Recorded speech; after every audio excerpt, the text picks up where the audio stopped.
Una de las manifestaciones más serias de todo lo que está ocurriendo en el país es el nivel de pobreza. Nivel de pobreza que se acentúa y si se consideran las diferentes variantes, estamos muy cerca del 50%, no del 40% como están diciendo algunas de las estadísticas.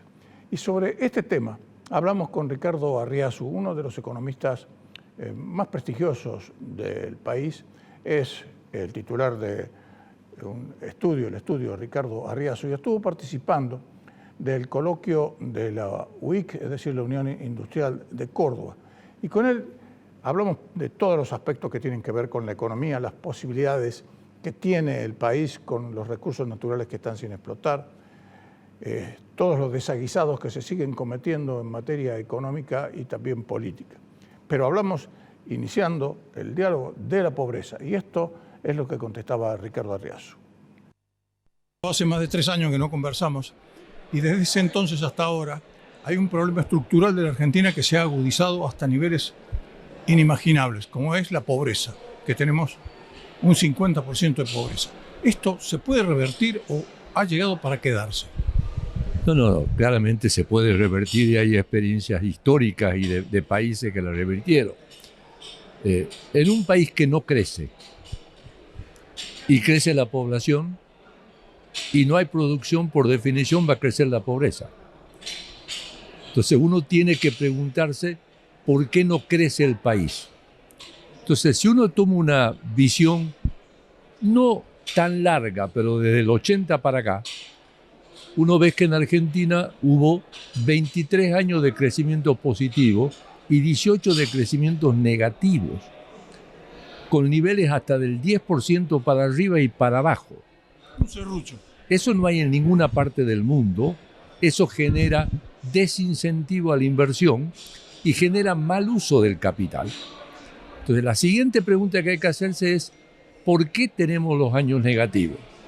Casi todos están ligados a crisis de balanza de pago.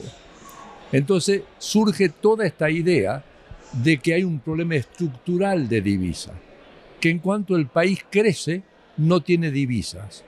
Eso es falso. Yo siempre digo, hay 2 identidades contables, por lo tanto no son discutibles.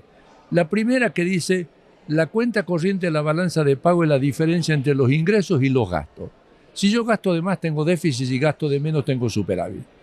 Con total independencia de la competitividad, de la estructura y de cualquier cosa. Y hay una segunda identidad contable que dice que la variación de reserva es la diferencia entre lo que yo emito y la que la gente quiere tener. Si yo gasto de más y yo emito, tengo crisis de balanza de pago. Entonces, automáticamente después viene el ajuste. Entonces, lo sencillo que sería, no emitiendo y no gastando de más, no tener la parte negativa de la curva.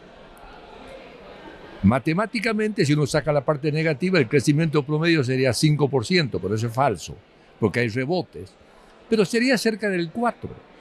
Y además aumenta el retorno a la inversión, por lo tanto aumenta la inversión. Y cuando uno juega con el Excel y pone 4% de crecimiento en la economía, con un país que la población crece 1,2, 1,3, los resultados son maravillosos.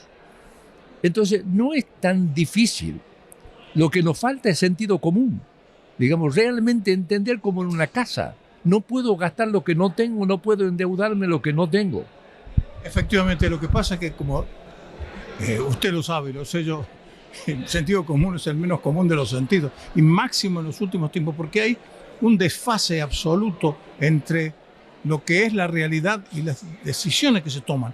Todas las decisiones que se toman van en el sentido exactamente contrario a lo que usted está diciendo. Sí, ha surgido la idea de que uno puede mejorar el bienestar aumentando el gasto público financiado con emisión. Yo siempre digo, qué geniales que somos, cómo no se les ocurrió a otros. Ahora, cuando uno comienza a ver los países que realmente tienen ingreso per cápita alto, ni siquiera tienen recursos naturales, solo 2 de los 10 primeros. Lo que tienen es esfuerzo, sacrificio y prudencia. Japón, por ejemplo. Japón, Corea, Irlanda, Suiza. Digamos, ninguno tiene recursos naturales. Entonces, los recursos naturales ayudan si yo los manejo bien. Y Argentina es rica, es como la vieja frase, el dinero no hace a la felicidad, pero ayuda. Digamos, nuestra riqueza de recursos naturales bien explotada ayudaría, pero no nos daría riqueza. La riqueza es trabajo, es esfuerzo, digamos, es inteligencia. Eso es lo que es la riqueza y para eliminar la pobreza. Ahora, si nosotros estamos con la idea de que, bueno, sin trabajar se puede tener bienestar, digamos, así nos está yendo. Efectivamente es así. Y cuando usted menciona los recursos naturales, yo me recuerdo en otras charlas que hemos tenido en años anteriores, la gran esperanza que usted tenía en Vaca Muerta, que finalmente está en producción, pero resulta que no podemos sacar el gas, no podemos sacar el combustible porque no construimos ni el oleoducto ni el gasoducto. Hace poco me tocó dar una charla sobre minería. Y entonces se me ocurrió medir el valor de los recursos naturales de Argentina y compararlo con los de otros países. En otros países hay mediciones. El que más tiene es Rusia, 75 billones de dólares de los nuestros, 40 veces su PBI. Lo sigue Estados Unidos, pero el PBI de Estados Unidos es 15 veces el de Rusia. Entonces, medía el de Argentina. Entonces, lo que uno mide es el valor de los recursos mineros, el valor de los recursos energéticos y el valor de la tierra. No la producción, el valor. Argentina tiene 11 billones de dólares, según este cálculo, 21 veces el PBI, el tercero en el mundo en recursos naturales. Y a pesar de eso tenemos déficit energético, no explotamos la minería, digamos, no dejamos que el campo produzca. Entonces, realmente hay que pensar que algo tenemos mal en la cabeza. Sí, efectivamente. Y lo mismo piensan todos aquellos que uno cuando recorre el mundo y ellos han venido a la Argentina o simplemente ven y conocen lo que es la Argentina, se no pueden entender. Es que algo tenemos mal en la cabeza, de eso no cabe la más mínima duda, Ricardo.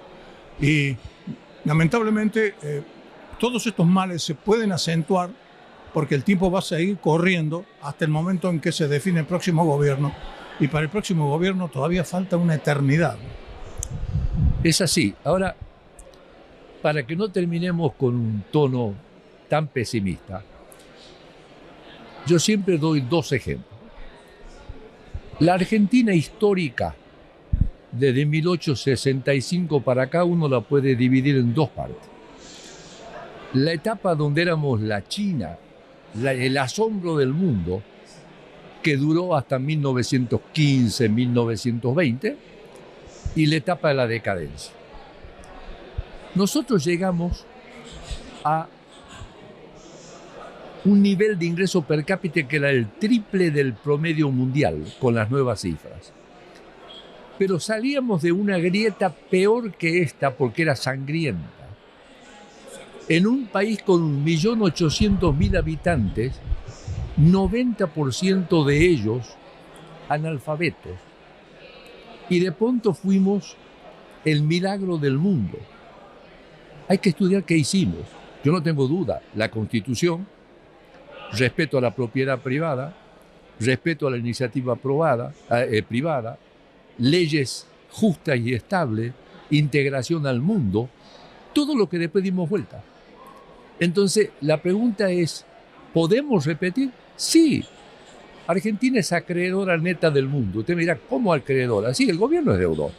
El país como un todo es acreedor porque la gente ante tanta estafa buscó protegerse en el exterior. La deuda pública neta es más baja que el promedio mundial y que el promedio europeo. El año pasado tuvimos superávit en cuenta corriente, no por nuestros méritos, sino porque no gastamos y la gente sacaba la plata, digamos, pero eso implica que el país está viviendo por debajo de sus medios. Entonces, ¿qué se necesita? Volver a reproducir las cosas que hicimos hace 150 años, digamos, y están dadas las condiciones, y luego ahí sirven los recursos naturales. Pero hay que hacer cosas, digamos, grandes y bien hechas. Efectivamente. Usted mencionó dos cuestiones que son fundamentales: respeto a la Constitución, respeto a la propiedad privada. Nada de eso está sucediendo actualmente. Integración al mundo. Integración al mundo. Así es. No, digamos, estamos justamente en un periodo donde el mundo está en un proceso de desglobalización. El tema del conflicto bélico en Ucrania ha generado un problema de que muchas fuentes de insumos no son confiables. Y la posibilidad de un conflicto en Taiwán ha generado el mismo tipo de problema. Entonces, el mundo está comenzando a integrar otro factor a sus decisiones, no solamente el económico, sino el de sustentabilidad, que va a hacer que baje el promedio de crecimiento mundial, pero que sea, digamos, más confiable. Argentina tiene una oportunidad de oro, digamos, en esas cosas. Usted mencionó Vaca Muerta. Vaca Muerta es una parte de todo lo no convencional que tenemos y ahora se les está agregando el offshore. Hace poco, una imagen satelital mostró filtraciones de petróleo en el Mar del Sur argentino, en una zona donde no hay tráfico y no hay explotación petrolera. Así que está saliendo naturalmente de abajo. Naturalmente, que es lo que pasó en México en el 1970 con el gran descubrimiento, digamos, de petróleo. Entonces, parecería que además, pero todo eso hay que dar condiciones para poder explotarlo. Usted mencionó, gas no es un commodity, porque no se puede transportar. Necesitamos gasoductos, necesitamos planta de licuefacción. ¿Ok? ¿Por qué no la hicimos? Y porque de golpe me congelaron tarifa y el riesgo país subió y nos volvimos no confiables. Entonces, de vuelta, el mundo, si nos volvemos confiables, pero para eso tenemos que hacer todas las cosas bien hechas, digamos, de vuelta sería muy rápido, muy factible. Va a ser difícil. Hemos engañado tantas veces que la gente, digamos, va a tardar en creer, pero a veces el capital es arriesgado y sobre todo en el campo energético. Gracias, Ricardo. Ok, gracias a ustedes.